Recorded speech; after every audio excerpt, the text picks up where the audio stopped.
अस्सलामु अलैकुम वरहमतुल्लाहि वबरकातुहू। सीरत रसूल सल्लल्लाहु अलैहि वसल्लम की एक और किस्त के साथ हाजिर हैं।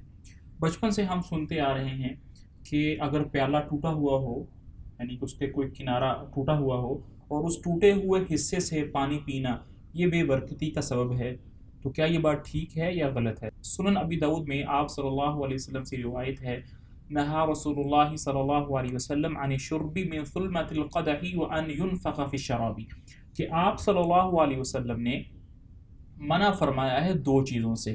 पहली चीज़ है कि प्याले के उस हिस्से से पानी पीना जो कि टूटा हुआ हो, और पीने की चीज़ के अंदर फूंक मारना।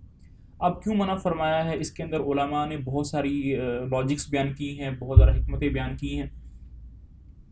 एक हिकमत उसमें ये बयान की है कि ये अदब के ख़िलाफ़ है, क्योंकि वो टूटे हुए हिस्से से जब आप पानी पिएंगे, हो सकता है वो टूटा हुआ हिस्सा आपके मुंह के किसी हिस्से को ज़ख्मी कर दे। या बाज़ ने ये कहा है कि हो सकता है पानी वहाँ से लीक करके आपके कपड़ों पर गिर जाए।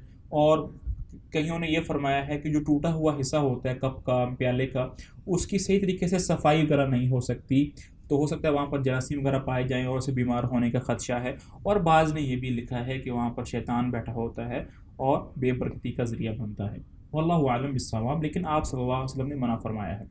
और इसी तरह पानी में फूंक मारना, पीने की कोई चीज़ हो उसको फूंक मारना, उसको ठंडा करने के लिए, इससे भी मना फरमाया, क्योंकि हो सकता है कि आपके मुंह में कोई ऐसे जरासीम हो जो उड़कर पानी के अंदर चले जाएं, या ख़ास तौर पर बाज़ औक़ात अगर एक ही प्याले में दो आदमी पानी पी रहे हों तो दूसरा आदमी कराहत महसूस करे। इसलिए आप सल्लल्लाहु अलैहि वसल्लम ने मना फरमाया है। अल्लाह ताला हमें समझने की और अमल करने की तौफ़ीक नसीब फरमाए।